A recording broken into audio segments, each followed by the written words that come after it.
Hi friends and welcome to my channel. Today we are kitbashing a new model. It's not for any of my armies, but I've simply wanted this character in my collection for a long time. We're going to obtain it from a Space Marine Lieutenant. I'll be using the torso and the legs as a base, then add and kitbash everything else.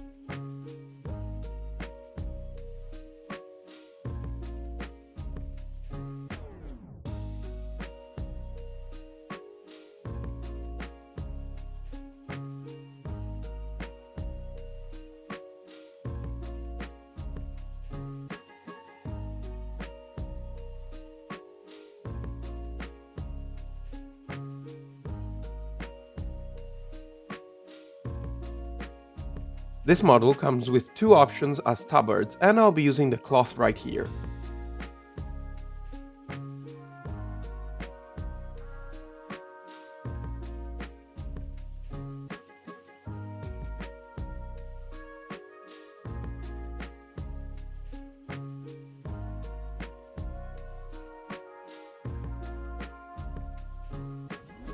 I'll be adding the gun holster and some pouches to add some more detail, and we are ready to go kitbashing.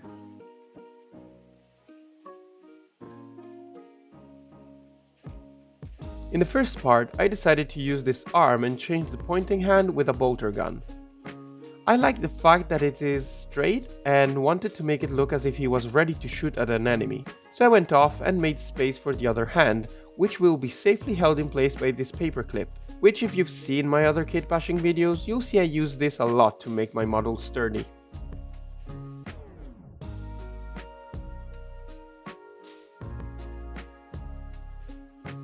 For the other arm, this model doesn't have any options for chainsword, so I had to manually build a new arm.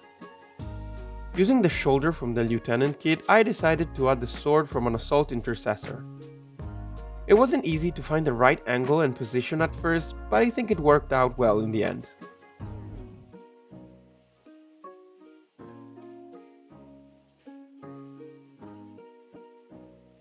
So once the arms had been cut out, I started assembling them and everything was looking fine.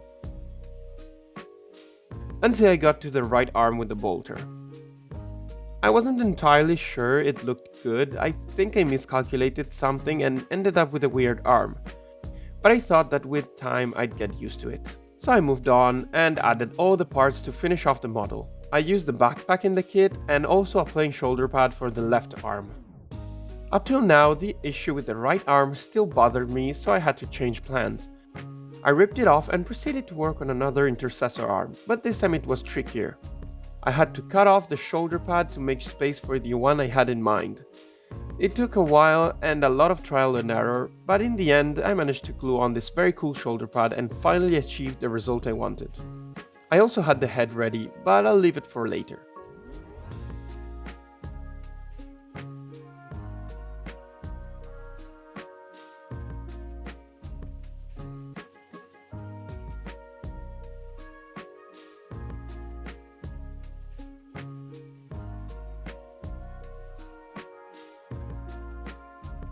We're going for an Ultramarine, so we start by base coating the body in blue. We then proceed to base all the other parts starting with sundry dust, and we cover the cloth and all the leather parts.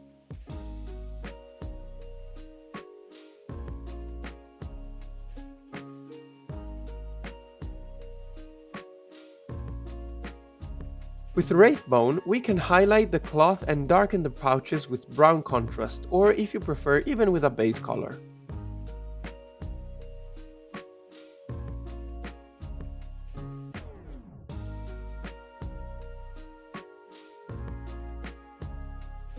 With Black Legion, we work on the joints on legs and arms.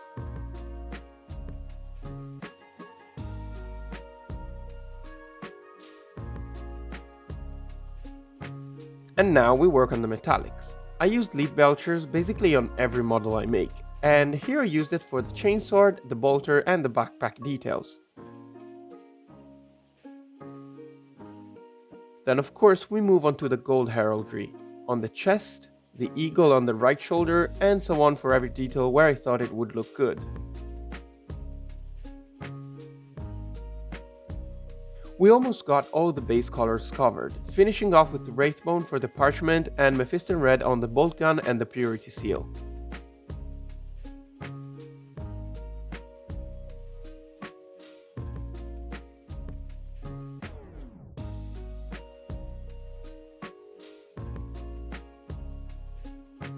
Now it's time to clean any mistakes so we can then start shading and highlighting to get more detail.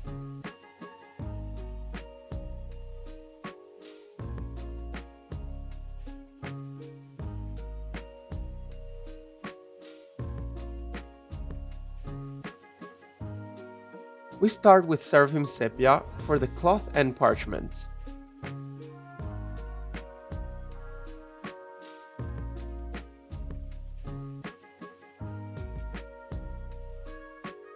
Then we move on to shading all the recesses of the armor with Nuln Oil. You could also use a darker blue shade if you wanted to, but I prefer this to create a higher contrast.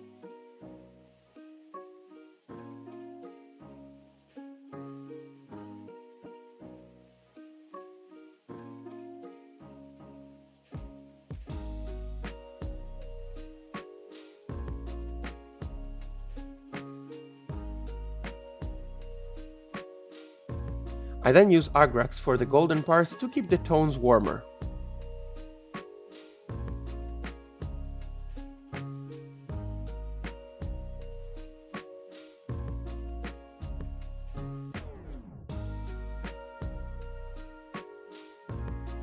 Now once all the general shading is done, we can go on and paint the shoulder trims with white.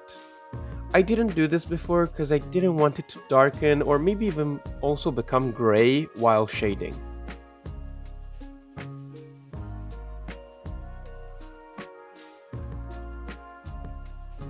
With Flesh Terror's red, I then shade the red parts, in this case only the Purity Seals and the Boltgun.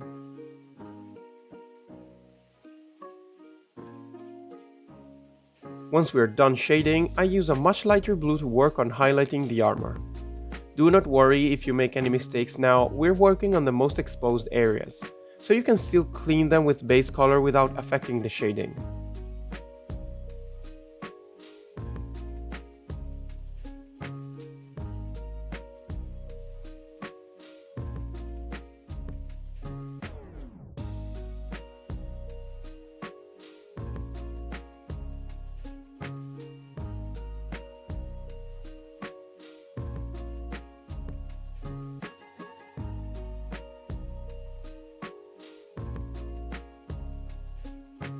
To finish off everything, I go on and do a very gentle light red dry brush to highlight the gun and a rougher one on the leather parts to make them look worn off.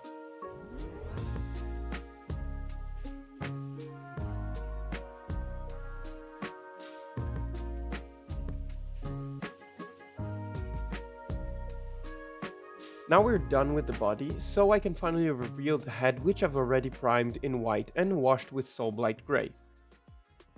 As you might have guessed by now, we're making Malum Caedo, basically the Doom guy of Warhammer 40k. I hope it lives up to the hype and that you'll like the final result. Let me know in the comments what you think of it so far.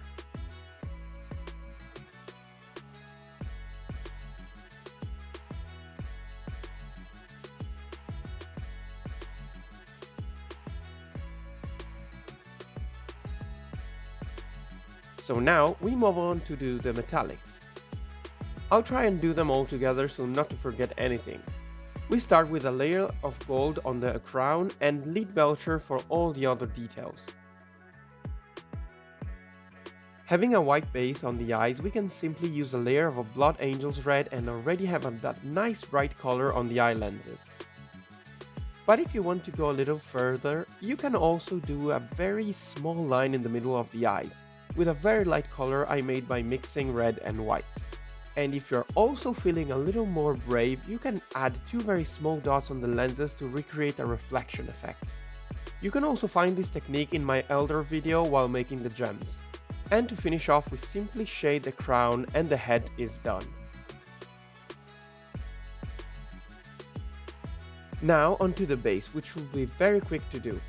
I already applied a layer of ground effect and base coated it in grey and brown. To highlight it, we simply dry brush some Zundry dust on top of it, then work on the details.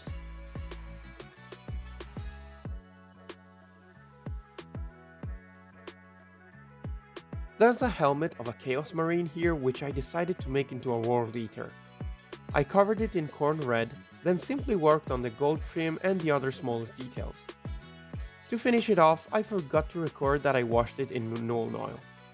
Then with Abaddon Black and a dry brush of grey, we can get the stone done and glue the miniature in place.